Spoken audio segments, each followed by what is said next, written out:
I'm Roxy Curry. It's Friday the 12th of February 2010 and I'm at the Rayleigh Windmill to interview Mr. Panter. Could you tell us again your full name and where you live and how long you've lived there? Right, my name's Michael Panter. I live in Swans Green Close in Thundersley. I've lived in that area for the past 60 plus years. I originally come from London. We was evacuated down here, during the war. And I've worked for most local building firms. I've started my apprenticeship as a carpenter with Wiggins in the 50s. And since then I've worked for all the building companies, most of the building companies around here, and around Essex. And I worked for a company called Glawcroft from Basildon, and they had the contract to renew the sails on the windmill. And we had to build the sails outside because the workshop wasn't long enough to take the sails, so we had them on trestles outside. And once they were completed, they were transported here, and then we hired a crane for the day, and we fitted the sails on the top, and and they done all the work on them, and painting of them and decorating until they were completely finished. And it was great, it was very interesting work, unusual. And when was this that the sails? Well, I don't know the exact date, but it would have been. I would have think it would have been in the 90s, in about 90, 97, 96, somewhere around there. Don't know the exact date, but the company will still probably hold records of dates and any information, as regards, what can I say, how long the job took and everything like that. I didn't get involved in all aspects of it, the making of it and the fitting of it, and then all the bits in between, was finished off after we'd left, But it's very interesting. I was going to ask you that actually. Have you got a rough idea how long it might have taken and how many people involved? To actually make the sails probably would have taken about, I would say, about 3 weeks. And there would probably been in the workshop at least a dozen people involved in different aspects of the construction, the milling of the timber and the making of it and everything. And then there's the crew that came to put the sails up, and so there's quite a few people that actually connected with it. Probably, I don't know, at the end of the day was probably about 30 or 40 people involved in it. But as I say, it was a very interesting, unusual job. And the view from the top was brilliant. You could see for miles, it was great. So, yeah, it's very good, very good. Actually, it might be nice if you can sort of say what you sort of saw from the top and what it sort of involved, sort of being up there, and can you remember any of that? Well, yeah, you could see obviously right out towards Woodham and right over that way, and the other way you could see more out towards like Basildon and Wickford and that way. It's a real good view from up there. You can see all the surrounding area within, I would say, at least about 15 miles from the top. It's great. Okay. Anything that you can think to add on to that? Something came to me and then it's... So you have to make a note. How did you sort of prepare? How would they prepare for that job? Was it if it was something that they'd never done before? Well, they've obviously taken measurements off existing. They took the existing down first as a pattern, which was more or less intact. There was a lot of rot on the bottom of it because these have to be rotated every, minimum of say 5 years, so that the ones at the top go to the bottom and then the water drips off them and it doesn't rotten, But I took the old one off, obviously, took it back to the workshop, and then they used that as a pattern, for what timbers they need and everything,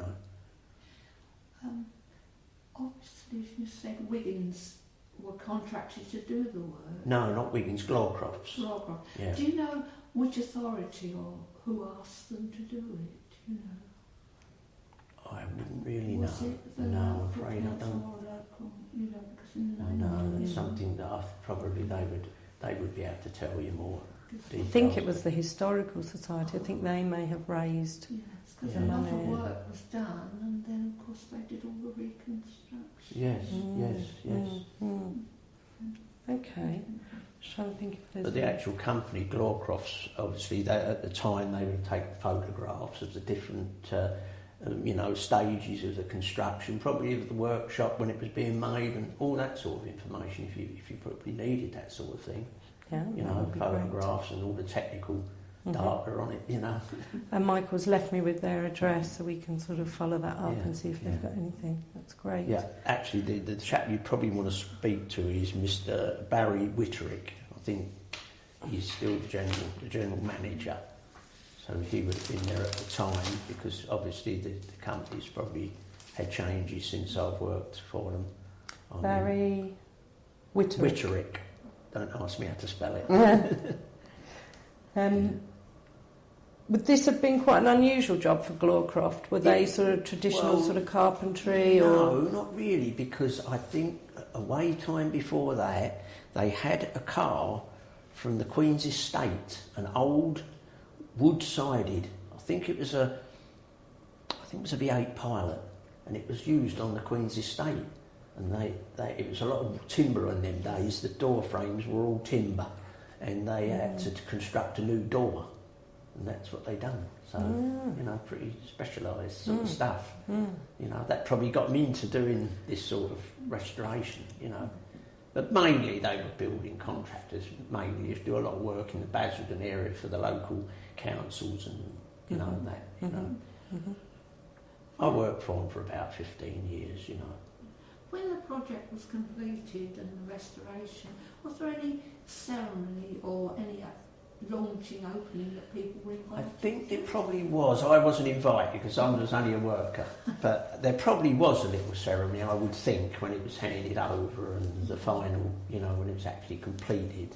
They probably had the mayor or whatever, or dignitaries from Rayleigh there and that. But as I say, these are things that they would probably still have on record.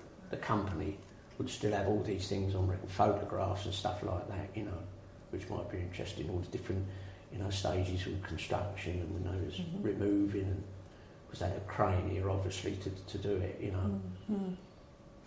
What did you learn about the whole experience of doing it, or what was the thing that you took away from it most? Well, the thing I took away was the actual way that everything was built and how everything worked, the nil mechanism and how it turned, and it's got a brake mechanism on it. They lock it to stop it moving in the wind and things like that. And as I say, about rotating the sails and the way it worked. It was great.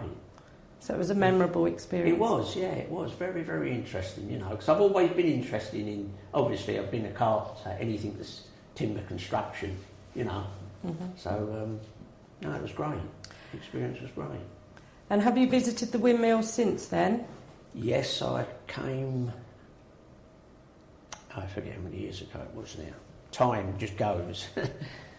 I came and I looked up in the museum that you've got here, and looked around the museum and everything, as I say, because my wife's from Rayleigh, she's a Rayleigh girl, and it was very interesting with some of the old artefacts, and it's great.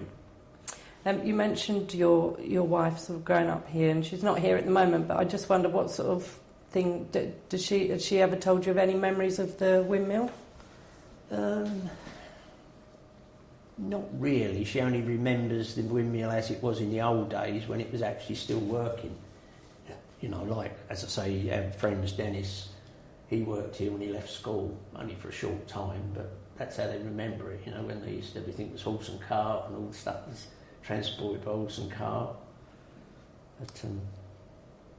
But, What did Dennis do here? What was his job? I think it was to do with the actual process of extracting, the corn, and the actual milling process, and the loading up of the corn and the sacks onto the carts when it was finished, to go out to different places, like So.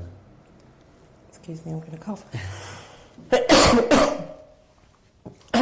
Yeah, do you want to grab a drink?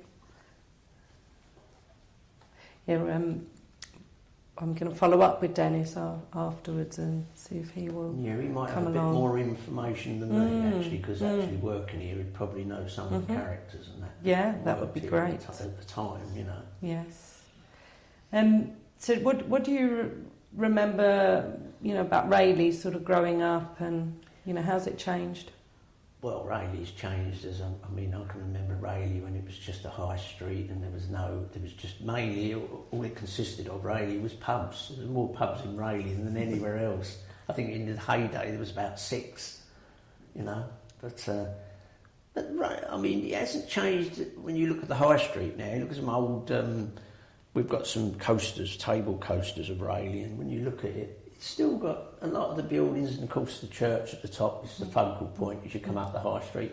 All that's still more or less the same, you know. Obviously there's new buildings and buildings that have been knocked down and that, but you look at these coasters and you can see the trough still there, the old horse trough and everything, you know. There's trees, and it's not really a proper paved area. It's like more or less like stones, you know.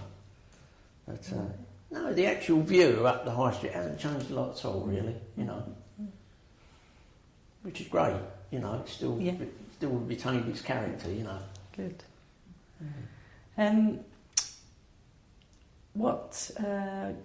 Back to the windmill. What do you think the sort of windmill means to Rayleigh? Its sort of place here, do you think? Well, I think it was the centre. It was the actual heart of Rayleigh. I mean, everything happened there. You know, it's just being a mill, bread, and everything. You know, it was the heart. I mean, Rayleigh was the mill. You know, any pictures of Rayleigh anywhere, there's always features the mill, and of course the church. I mean, I heard that there was a youth club near the mill that was pulled down. Do you have any news of that? I don't, but my wife might. Because obviously I come from Thundersley, so my nearest sort of area was Hadley and Benfleet, but Rayleigh of course, but mainly Hadley, you know. But I know, of course, I went to the cinema when the cinema was there, and it was painted in camouflage colours for the war, you know. And I remember all that, and I used to take my boys there, because I've got 2 grown-up sons.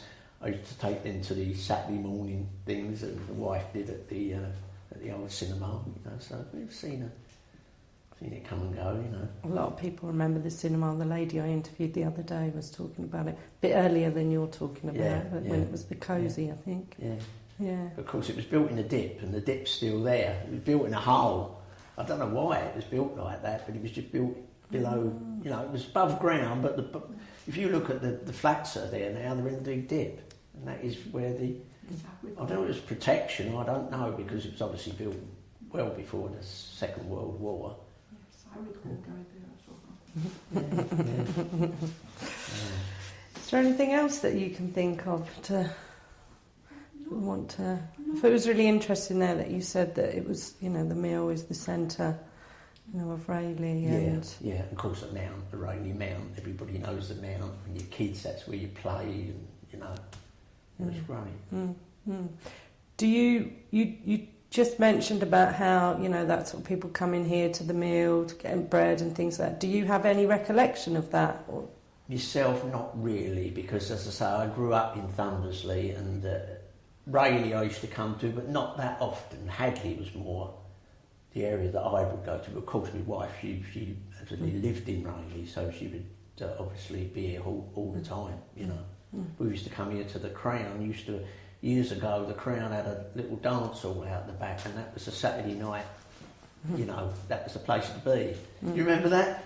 Yeah. My mother, it was either that or the Weir, wasn't it? Oh, the Rayleigh Weir, yeah. But that was the hall at the back there. That was the place to be, and they used to get. I mean, in them days, nobody had ever heard of them, but now you used to get like some of the, you know, proper people that made it in the pop charts, you know, and things like that. I remember going and seeing as Joe Brown. He appeared there, you know, on Saturday night. Now, when you look back, you know, you think, oh, blimey, yeah, they went to Rayleigh. You know, when they became really famous, it's like a lot of the groups we used to see local, you know, that have since become famous, you know. But, Great. You were just then talking about sort of events that stuck out in your mind. Is there any other sort of events over the years, mainly in Rayleigh, that you can remember? No, not really. Obviously coronation, when the coronation places were all decorated up for the coronation, the atmosphere everywhere, you know. But then every town had its own little sort of celebrations and that, didn't they, you know. And of course after the war, when the war finished, all these places all had their own celebrations. But the main thing I remember really about Rayleigh is obviously, I mean, I was growing up, you know, it's a cinema. And as I got older, you know, the little pubs around here and Saturday night clubs, used to be the Pink Toothbrush. But then my boys used to go to that. That was after my time, the Pink Toothbrush and all that, you know. Of course, you got people like Boy George. He started off there really at the Pink Toothbrush, you know. Yeah, that's still going strong, I think. It is, yeah. Yes. It was called Crocs as well, wasn't it? Crocs, yeah. But that was when my boys, that was big, you know, way back. That was my boys growing up days. That was, I used to come and have to pick them up at 1 o'clock in the morning. I wouldn't let them get home on their own. I used to come and pick them up and take them home.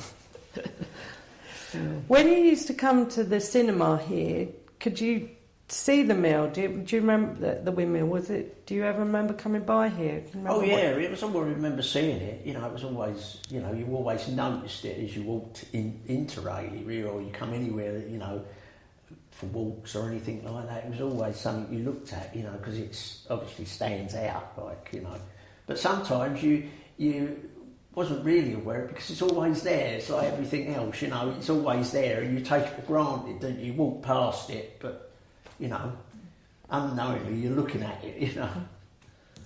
Yeah. And what would have been sort of going on then? Well, how would it look different to what it does today? Well, obviously there weren't the car parking all round. It was much more grassed areas and stuff like that. There wasn't the amount of car parking and everything. It was more open spaces in them days, you know, like the mount and everything like that. All round it was just all like public walks and that, you know. But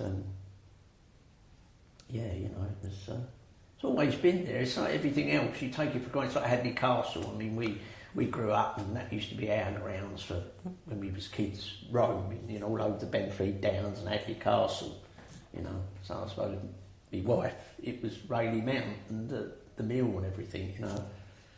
But, okay, great. Just wondering if there's anything else that you want to say. Like I say, a lot of these questions for people that really have been sort of, you know, grown up here or have got a much closer connection, but it's brilliant that we've got that other perspective from you. Only my connection, as I say, I used to come here sometimes on a Saturday night to clubs and things like that, and I say when I was courting, because my wife comes from Rayleigh, you know, and all her grandparents and everything come from Rayleigh, you know, and they all at Ball Lane and what's the other one that runs off of Eastwood Road? Is it Queen's Road? You know, they all lived in this area. You know, they grew up in this area. You know. Sounds like we should be interviewing her as well. Perhaps, yes. She might be able to give you some more interesting information about Rayleigh. You know, things that went on that I didn't know about. You know, been living at Thundersley. You know. Yeah, everything's a bit closer these days, but I suppose a while back it wasn't the case. It was more. Everything was walking in them days, you know. Very, very seldom caught a bus as children, you know. I mean, I come from a big family. There was 8 children, and you know, you walked. When we had a bike, when you really, you know, later on. So you didn't sort of go out very far, you know. Southend was like a big event if you went to Southend for the day, you know. Brilliant. I mean, I think we've covered everything insofar as the sort of refurbishment. So I guess unless there was anything else you wanted to say, we'd just say thank you very much. Not really. It's great talking about it. It's nice to see people still interested in these places. You know, it's sad when these places disappear. I mean, there's so many buildings nowadays that as soon as they got into a little bit of disrepair, flatten them and they're gone forever. You know, it's like the old places along the seafront. They're gradually disappearing, and all you're getting is just flats now, you know. But that's how it is, you know. It's only in recent years that people have sort of said, hang on a minute, you know, this is our heritage, our children, and our grandchildren want to see this, you know. So it's nice, it's nice. Good. Right. Thank you.